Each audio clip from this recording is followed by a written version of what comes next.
नमस्कार दोस्तों, मैं हूं तेजेंद्र भारद्वाज और हम बात कर रहे थे पोषक तत्वों की, जिसमें प्रीवियस वीडियो में हमने पढ़ा पहला पोषक तत्व जिसका नाम है कार्बोहाइड्रेट। और हमने ये देखा कार्बोहाइड्रेट के 1 ग्राम अणु से 4.1 किलो कैलोरी एनर्जी हमको प्राप्त होती है और इसका निर्माण है वो कार्बन, हाइड्रोजन और ऑक्सीजन के 1:2:1 के रासायनिक संयोग से होता है। और इसका सरलतम रूप ग्लूकोज है, इसकी हमने बात की थी। और प्राप्ति स्रोतों के बारे में हमने चर्चा की थी कि अनाजों से, चावल से, केले से, शहद से और फलों से ये हमको प्राप्त होता है। और सबसे ज्यादा मीठा कौन सा होता है? फ्रक्टोज होता है, इसकी भी हमने चर्चा की। आज की वीडियो में हम बात करेंगे कार्बोहाइड्रेट के कितने प्रकार हैं और उसके बाद में हम ये बात करेंगे कार्बोहाइड्रेट की अधिकता हो जाए तो क्या होगा और कार्बोहाइड्रेट की कमी हो जाए तो क्या होगा हमारे शरीर के अंदर।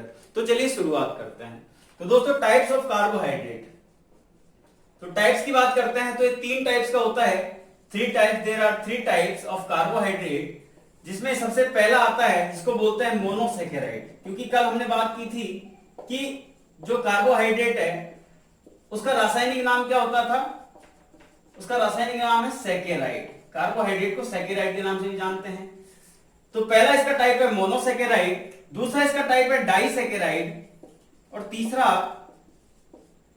तीसरा कहेंगे पॉलीसैकेराइड।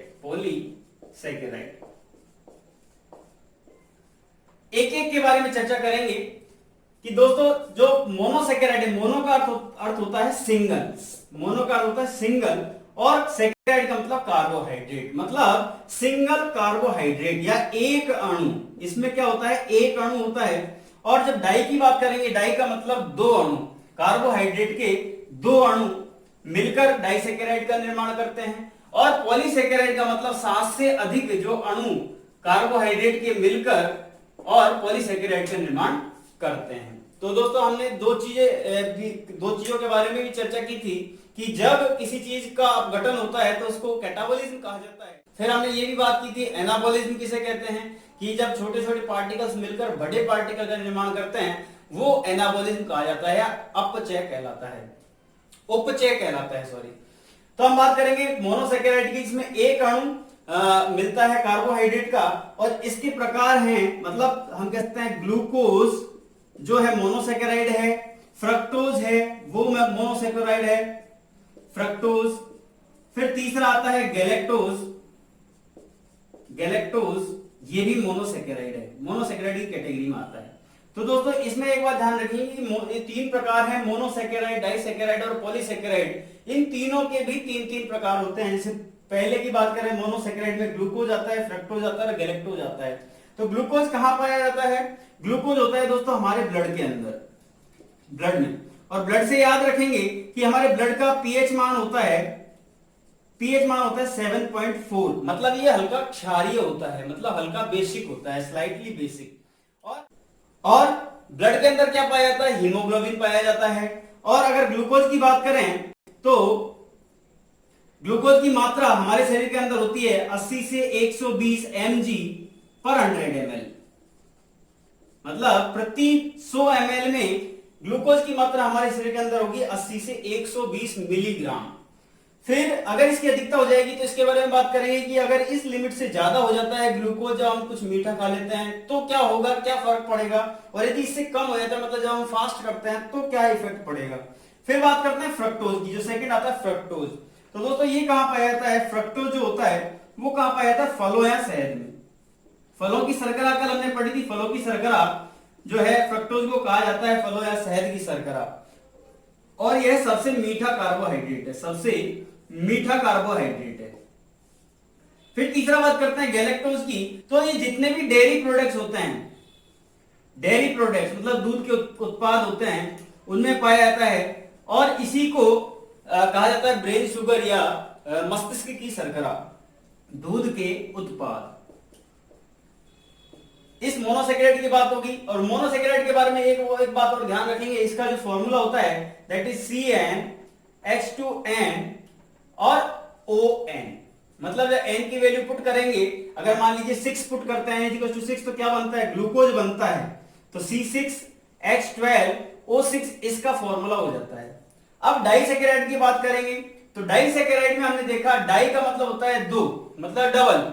जब मतलब मोनोसैकेराइड दो बार जुड़ता है, या हम कह सकते हैं कि कार्बोहाइड्रेट के दो अणु जब जुड़ते हैं तब डाइसैकेराइड का निर्माण करते हैं। जैसे कि ग्लूकोज के साथ में ग्लूकोज जुड़ता है, ग्लूकोज के साथ में ग्लूकोज जुड़ता है तो किसका निर्माण करता है? माल्टोज का निर्माण करता है। पहला, जब ग्लूकोज के साथ में, क्योंकि एक तो ग्लूकोज ही रहेगा, ग्लूकोज का अणु रहेगा, और एक दूसरा जो है सैकेराइड रहेगा, तो ग्लूकोज के साथ में ग्लूकोज जुड़ता है तो माल्टोज का निर्माण करता है। ग्लूकोज के साथ में जब फ्रक्टोज जुड़ जाता है, मतलब ग्लूकोज के साथ में फ्रक्टोज जुड़ जाता है तो सुक्रोज का निर्माण करता है। ये सुक्रोज का निर्माण करता है। और सुक्रोज के बारे में हमने कल पढ़ा था कि सुक्रोज को गन्ने की शर्करा कहा जाता है, शुगर केन की शर्करा कहा जाता है, जो कि टेबल शुगर के नाम से भी जानी जाती है। फिर ग्लूकोज के साथ में गैलेक्टोज जुड़ जाता है, ग्लूकोज प्लस गैलेक्टोज, तो दोस्तों ध्यान रखेंगे इसको, ये बनाता है लैक्टोज, जो कि दुग्ध शर्करा होती है, दूध में पाई जाती है। अब इनके बारे में एक एक बात चर्चा करेंगे कि सबसे पहले डाइसैकेराइड का फॉर्मूला क्या होता है, तो उसके बारे में चर्चा करेंगे। तो देखो यहां पर जो ग्लूकोज का फॉर्मूला होता है C6H12O6, मतलब अगर इसको मैं दो बार जोड़ दूं तो हमारा जो फॉर्मूला है वो बनना चाहिए C12H24 और O12, इस प्रकार से बनना चाहिए। लेकिन इसमें से H2O मतलब एक अणु जल का बाहर रिलीज हो जाता है, निकल जाता है, इस वजह से इसका फॉर्मूला बनता है C12H22O11, ये इसका फॉर्मूला बनता है। ठीक है, एक अणु मतलब H2 और O इसमें से निकल गया तो C12H22O11 ये बनता है। अब ग्लूकोज प्लस ग्लूकोज की बात करते हैं, ग्लूकोज का एक अणु प्लस ग्लूकोज का दूसरा अणु, ये माल्टोज का निर्माण करते हैं। माल्टोज को किसकी शर्करा कहा जाता है? अनाजों की शर्करा कहा जाता है। या फिर ये कहां पाया जाता है? चावल में या अनाजों में, अनाज में ये मिलता है। फिर ग्लूकोज की बात करें, ग्लूकोज के साथ में फ्रक्टोज जुड़ जाता है तो क्या बनाता है? सुक्रोज बनाता है, जिसको हम गन्ने की शर्करा का कहते हैं, गन्ने की शर्करा, या गन्ने में, शुगर केन में सबसे ज्यादा सुक्रोज पाया जाता है। फिर ग्लूकोज की बात करें, ग्लूकोज के साथ में गैलेक्टोज, ये किसका निर्माण करता है? लैक्टोज का, यह दुग्ध शर्करा कहा जाता है, दुग्ध शर्करा। फिर लैक्टोज से एक बात और ध्यान रखेंगे, लैक्ट बोलते हैं दूध या दही को, लैक्ट या दूध या दही को, या दूध के प्रोडक्ट्स है उनको लैक्ट कहा जाता है। दोस्तों ध्यान रखना, दूध से दही जमने की जो प्रक्रिया है, दूध से दही जमने की जो प्रक्रिया है उसको फर्मेंटेशन बोलते हैं, किण्वन कहा जाता है। और ये किण्वन किसके द्वारा किया जाता है? तो दोस्तों ध्यान रखेंगे, एक बैक्टीरिया होता है उसको बोलते हैं लैक्टोबैसिलस, लैक्टोबैसिलस नाम का एक बैक्टीरिया होता है, जिससे दूध को दही में जमा दिया जाता है। और दही में कौन सा एसिड होता है? तो दोस्तों ध्यान रखेंगे, लैक्टिक अम्ल जो होता है, लैक्टिक एसिड दही में पाया जाता है। फिर लैक्ट से एक बात और ध्यान रखेंगे कि दूध की शुद्धता नापने के लिए, दूध की शुद्धता नापने के लिए एक मीटर प्रयुक्त किया जाता है, एक यंत्र प्रयुक्त किया जाता है, जिसको कहा जाता है लैक्टोमीटर, लैक्टोमीटर।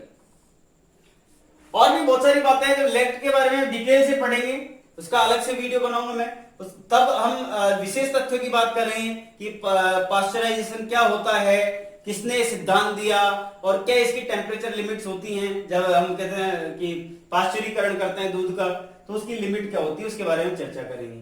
तो ये हो गया डाइसैकेराइड की बात। अब आती है पॉलीसैकेराइड की बात, कि मतलब जब 7 से ज्यादा कार्बोहाइड्रेट के अणु मिलकर क्या करते हैं? पॉलीसैकेराइड का निर्माण करते हैं। और वो कौन कौन से होते हैं? वो भी 3 प्रकार के होते हैं। अभी ये 3 प्रकार के हमने इसमें पढ़े, मोनोसैकेराइड में ग्लूकोज, ग्लैक्टोज और फ्रक्टोज। फिर डाइसैकेराइड की बात की तो इसमें माल्टोज बन गया, सुक्रोज बन गया और लैक्टोज बन गया। अब बात करेंगे पॉलीसैकेराइड की। तो पॉलीसैकेराइड भी 3 प्रकार का होता है, जिसमें पहला होता है सेलुलोज, दूसरा होता है स्टार्च और तीसरा होता है ग्लाइकोजन। इसकी बात हम करते हैं, इसकी बात करते हैं। तो इसमें पहला होता है सेलुलोज, सेलुलोज, दूसरा होता है स्टार्च, जिसे मंड भी कहा जाता है, और तीसरा होता है ग्लाइकोजन, ग्लाइकोजन। दोस्तों ध्यान रखेंगे, सेलुलोज और स्टार्च ये दोनों पौधों से प्राप्त होते हैं, पादपों से प्राप्त होते हैं, और ये जंतुओं में प्राप्त होता है। जंतु मंड कहा जाता है इसे, ग्लाइकोजन है उसको जंतु मंड कहा जाता है। फिर सेलुलोज की बात करते हैं, तो दोस्तों ध्यान रखिए, मानव में या ह्यूमंस में इसका पाचन नहीं होता है, मानव में पाचन नहीं होता इसका। अब मानव में पाचन नहीं होता तो किसमें पाचन होता है? तो दोस्तों जितने भी घास खाने वाले जंतु होते हैं, शाकाहारी जंतु होते हैं, शाकाहारी जीव होते हैं, एनिमल्स, उनमें इसका पाचन होता है सेल्यूलोज का। और जब वो घास खाते हैं या फिर चारा खाते हैं तो क्या होता है, उनके मुंह से झाग आते हैं। या फिर घास खाने वाले जंतुओं में अपन लिख सकते हैं, घास खाने वाले जंतुओं में इसका पाचन होता है, खाने वाले जंतुओं में, और उनके मुंह से क्या आता है, झाग आता है, मुंह से झाग आता है। सेल्यूलोज के बारे में दूसरी बात आती है कि यह पौधों की जो कोशिका भित्ति होती है, पादपों की, ऐसे लिख सकते हैं, पादपों की कोशिका भित्ति, जो कोशिका मतलब सेल वॉल होती है, कोशिका भित्ति, उसमें पाया जाता है, या कह सकते हैं कोशिका भित्ति है वो सेल्यूलोज की बनी हुई होती है। सेल्यूलोज के बारे में तीसरी बात करेंगे कि इससे ही कागज का निर्माण होता है, सेल्यूलोज से ही कागज का निर्माण किया जाता है। तो ये तीन बातें, तीन पॉइंट हो गए सेल्यूलोज के बारे में। फिर बात आती है स्टार्च की। तो दोस्तों पेड़ पौधे जितने भी होते हैं, पेड़ पौधे वो अपना भोजन है वो स्टार्च के रूप में संग्रहित करते हैं। पेड़ पौधे भोजन स्टार्च के रूप में संग्रहित करते हैं, मंड के रूप में संग्रहित करते हैं रूप में। जब फोटोसिंथेसिस होता है, प्रकाश संश्लेषण की अभिक्रिया होती है, तब वो अपना भोजन है वो स्टार्च के रूप में ही बनाते हैं। अब बात करते हैं ग्लाइकोजन की। तो दोस्तों ध्यान रखेंगे, ग्लाइकोजन को जंतु मंड भी कहा जाता है, और यह कहां पाया जाता है? यह लीवर में पाया जाता है, लीवर में। लीवर का मतलब यकृत में, मतलब व्यक्ति के यकृत में ग्लाइकोजन पाया जाता है। तो ग्लाइकोजन कहां पाया जाता है? यकृत में पाया जाता है। तो और कहां, मतलब ये यकृत में कैसे पहुंचता है? तो दोस्तों उसकी भी बात करेंगे कि जब ग्लूकोज की अधिकता हो जाती है तब एक प्रोसेस होता है ग्लाइकोजेनेसिस प्रोसेस, उसमें ग्लूकोज को ग्लाइकोजन में कन्वर्ट करता है इंसुलिन हार्मोन, उसकी बात करेंगे। तो अब बात करते हैं इसके आगे कि जब सेलुलोज और स्टार्च, मतलब सेलुलोज का जब मानव मनुष्य में पाचन ही नहीं होता, और हमने कहा कि सबसे सरलतम रूप मोनोसेकेराइड है, मतलब हमारी बॉडी है, वो केवल ये कहते हैं कि मुझे तो आप ग्लूकोज दे दीजिए और मैं आपको एनर्जी, ग्लूकोज का कैटाबॉलिज्म करके मैं आपको एनर्जी दूंगा, मतलब हमारी बॉडी ये कहती है। तो फिर डाइसेकेराइड और पॉलीसेकेराइड की आवश्यकता क्यों पड़ी? तो डाइसेकेराइड की बात करें जिसमें हमने लैक्टोज, सुक्रोज और माल्टोज पढ़ा था, तो क्या ये मोनोसेकेराइड में कन्वर्ट हो सकते हैं? या पॉलीसेकेराइड की बात करें तो पॉलीसेकेराइड मोनोसेकेराइड में कन्वर्ट हो सकता है?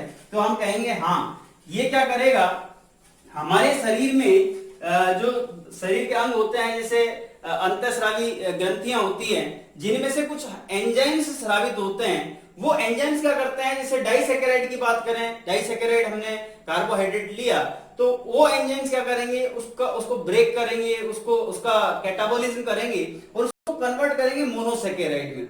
जैसे हम बात करें, हमने कहा कि लैक्टोज, डाइसेकेराइड की बात करें, लैक्टोज को कन्वर्ट, मतलब लैक्टोज को किसमें, ग्लूकोज में कन्वर्ट कौन करता है? लैक्टोज को ग्लूकोज में एक एंजाइम होता है जिसे बोलते हैं लैक्टेज, वो ग्लूकोज में कन्वर्ट कर देता है लैक्टोज को। फिर दूसरी बात करें, माल्टोज को कौन कन्वर्ट करता है ग्लूकोज में? माल्टोज भी तो टूट सकता है ग्लूकोज में, मतलब डाइसेकेराइड को ये इनका कैटाबॉलिज्म करके मोनोसेकेराइड में कन्वर्ट करता है, उस एंजाइम को कहता है माल्टेज। और तीसरा होता है सुक्रोज, तो सुक्रोज को कैटाबॉलिज्म करके उसको ग्लूकोज में कन्वर्ट करता है, उस एंजाइम का नाम होता है सुक्रेज। और दोस्तों ये ध्यान रखेंगे, ये तीनों के तीनों एंजाइम्स हैं, ये हमारी छोटी आंत में पाए जाते हैं, मतलब इनको आंत्र रस कहा जाता है, आंत्र रस, और ये हमारी स्मॉल इंस्टेंटाइन में पाए जाते हैं, छोटी आंत में पाए जाते हैं, और दोस्तों पाया जाता है। फिर बात करते हैं पॉलीसेकेराइड की। तो पॉलीसेकेराइड का निर्माण, मतलब पॉलीसेकेराइड को कैटाबॉलिज्म कौन करता है? तो हमने कहा सेल्यूलोज का तो पाचन ही नहीं होता, तो इसका तो पाचन होगा नहीं। फिर दूसरा आता है हमारा स्टार्च। तो स्टार्च के पाचन के लिए एक एंजाइम होता है जिसको हम टायलिन नामक एंजाइम का कहा जाता है, और ये कहां पाया जाता है? हमारी लार के अंदर। दोस्तों ये जब हमने ग्रंथि तंत्र पढ़ा था तब स्टार्च की बात की थी, ये हमारी लार में पाया था, सलाइवा में पाया जाता है। फिर तीसरी बात करेंगे ग्लाइकोजन की। तो ग्लाइकोजन का डाइजेशन या ग्लाइकोजन का कैटाबॉलिज्म कौन करता है? ग्लूकोज के अंदर। तो एक एंजाइम होता है उसको बोलते हैं एमाइलेज।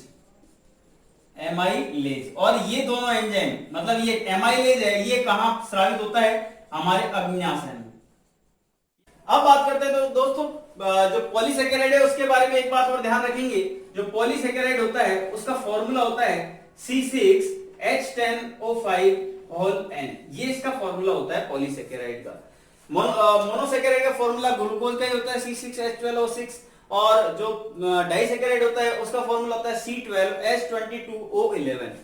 अब बात करते हैं कि यदि कार्बोहाइड्रेट की अधिकता हो जाए तो क्या होगा, और कार्बोहाइड्रेट की कमी हो जाए तो क्या होगा। तो दोस्तों एक बात ध्यान रखेंगे, यदि आपने ग्रंथि तंत्र पढ़ा है, ग्रंथि तंत्र का वीडियो देखा है, तो ग्रंथि तंत्र में हमने देखा था अग्न्याशय में 4 प्रकार की ग्रंथियां पाई जाती है, या हम उसको कहेंगे लैंगरहैंस द्वीप कहा जाता है, कि अग्न्याशय में लैंगरहैंस द्वीप पाया जाता है, जिसकी खोज की थी लैंगरहैंस नामक वैज्ञानिक ने। उसमें 4 प्रकार की सेल्स होती हैं, अल्फा, बीटा, डेल्टा और पीपी नामक सेल्स होती हैं। अल्फा से एक कह सकते हैं हम हार्मोन का स्राव होता है जिसको कहा जाता है ग्लूकागॉन, और बीटा सेल से एक हार्मोन स्रावित होता है इसको इंसुलिन कहा जाता है, इंसुलिन। और ये जो डेल्टा और पीपी सेल्स होती हैं ये इनको नियंत्रित करती हैं, मतलब इनकी एक पर्टिकुलर मात्रा जो है, जितनी हमारी शरीर को रिक्वायरमेंट होती है, जितनी हमारी शरीर को जरूरत होती है उतनी मात्रा का ये स्राव करती है। इसका स्राव मतलब नियंत्रित करती है स्राव को। तो जो इंसुलिन हार्मोन होता है, हमने ये पढ़ा था ग्रंथि तंत्र के अंदर, इंसुलिन हार्मोन क्या करता है? ग्लूकोज को ग्लाइकोजन में परिवर्तित करता है, ग्लूकोज को ग्लाइकोजन में। और जो ग्लूकागॉन हार्मोन होता है वो ग्लाइकोजन को ग्लूकोज में परिवर्तित करता है, ग्लाइकोजन को ग्लूकोज में। बस यही कॉन्सेप्ट है। यदि कार्बोहाइड्रेट की अधिकता हो जाए, बस उसमें यही कॉन्सेप्ट है, कार्बोहाइड्रेट की अधिकता हो जाए, ये अधिकता, तो क्या इफेक्ट पड़ेगा हमारी बॉडी के ऊपर। सपोज कीजिए इसमें हम जानते हैं जो हमारा ग्लूकोज होता है, ग्लूकोज हमारे शरीर के अंदर कितना होता है? 80 से 120 mg पर 100 ml होता है। ये एक लिमिट होती है, मिनिमम लिमिट की 80 से 120 mg पर 100 ml हमारे ब्लड के अंदर ग्लूकोज होगा। अब सपोज कीजिए आप किसी खाने में शादी में गए और वहां पर आपने बहुत सारी मिठाइयां देखी और तबातब चेपने लग गए, मतलब खाने लग गए, जोरदार खाई आपने, तो उससे क्या होगा? जब ज्यादा मीठा खाओगे, ज्यादा मीठा खाने से मान लीजिए आपका जो लेवल था ग्लूकोज का 80 से 120 mg वो बढ़कर हो गया 140 mg। अब ये मतलब 120 तक तो लिमिट है अपनी, प्लस में एक्सेस कितना हो रहा है? 20 mg एक्सेस हो गया। अब क्या होगा? ये जो एक्स्ट्रा ग्लूकोज है वो उसका क्या हो जाएगा? हमने अभी थोड़ी देर पहले पढ़ा कि ग्लूकोज का किसमें कन्वर्जन हो जाता है? ग्लाइकोजन में। ग्लूकोज को परिवर्तित कर देता है ग्लाइकोजन में। कौन करता है? इंसुलिन करता है। और यह प्रक्रिया कहां पर होती है? हमारे यकृत में यह प्रक्रिया होती है। तो दोस्तों ध्यान रखें, जो एक्स्ट्रा ग्लूकोज होता है ये किसमें कन्वर्ट हो जाएगा? ग्लाइकोजन में। ये ग्लाइकोजन में कन्वर्ट हो जाएगा, और ग्लाइकोजन में कन्वर्ट कौन करेगा? Insulin hormone. मतलब इंसुलिन हार्मोन की उपस्थिति में, इंसुलिन की उपस्थिति में होता है ये कार्य।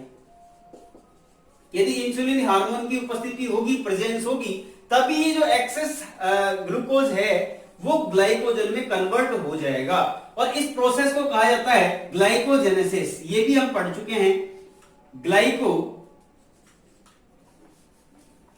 हम कह सकते हैं ग्लाइकोजेनेसिस प्रोसेस। फिर बात करेंगे कि ग्लाइकोजेनेसिस प्रोसेस इंसुलिन की उपस्थिति में ही होती है। अब मान लीजिए इसका जस्ट विपरीत हो जाए, कार्बोहाइड्रेट की कमी हो जाए। मैं लिख देता हूं कार्बोहाइड्रेट की कमी। हाइड्रेट की कमी कब होती है? तो दोस्तों जब आप फास्ट करते हैं, व्रत रखते हैं, उपवास रखते हैं, उपवास के समय क्या होता है कि आपके शरीर में जो मात्रा है ग्लूकोज की 180 से 120 mg पर 100 ml वो घटकर रह जाती है 60 से मतलब 40 से 60 mg पर 100 ml। ये आपके शरीर में जब उपवास करते हैं तब ये मात्रा रह जाती है घटकर। इसका मतलब जब ग्लूकोज कम होगा तो ग्लूकोज का कैटाबॉलिज्म नहीं होगा, और ग्लूकोज का कैटाबॉलिज्म कम होगा तो उससे आपको जो एटीपी मिलती है कोशिकाओं में, माइटोकॉन्ड्रिया में जो एनर्जी मिलती है आपको एटीपी के फॉर्म में, वो भी कम मिलेगी। तो आप मतलब ऊर्जावान कम रहेंगे, मतलब आप थोड़े से हम कह सकते हैं उदास टाइप के या थोड़े ढीले ढाले से रहेंगे। अब उस स्थिति में क्या होगा, जो आपके यकृत में, हमने कहा कि यकृत में स्टोर होता है ग्लाइकोजन, जो एक्सेस ग्लूकोज का ग्लाइकोजन में कन्वर्जन हुआ था वो लीवर से क्या होगा, एक हार्मोन होता है जो कि अल्फा सेल से स्रावित होता है, और उस हार्मोन का नाम है ग्लूकागॉन। वह क्या करेगा, जो एक्सेस जो ग्लाइकोजन था, जो ग्लूकोज था जिसको ग्लाइकोजन में कन्वर्ट किया है, उसको वापस ग्लूकोज में कन्वर्ट कर देगा, वो एनर्जी प्रदान करेगा। तो हम कह सकते हैं उपवास के दौरान जो ग्लाइकोजन जो यकृत में स्टोर है, यकृत में संचित है या संचित होता है, उसको कन्वर्ट करता है, उसको ग्लूकोज में परिवर्तित हो जाता है। ग्लूकोज में कौन करता है, ग्लूकागॉन हार्मोन परिवर्तित कर देता है, हार्मोन परिवर्तित कर देता है, उससे आपको एनर्जी मिल जाती है। यह छोटा सा कॉन्सेप्ट था कार्बोहाइड्रेट की अधिकता से और कार्बोहाइड्रेट की कमी से। तो दोस्तों मैं समझता हूं आपको कार्बोहाइड्रेट के बारे में जो जानकारी मिली है वो सटीक जानकारी है, और आप इस जानकारी से संतुष्ट होंगे। और यदि आपको वीडियो अच्छा लगा हो तो प्लीज वीडियो को शेयर कीजिए, लाइक कीजिए, कमेंट कीजिए, और यदि आप चैनल पर नए हैं तो सब्सक्राइब कीजिए। बहुत बहुत धन्यवाद।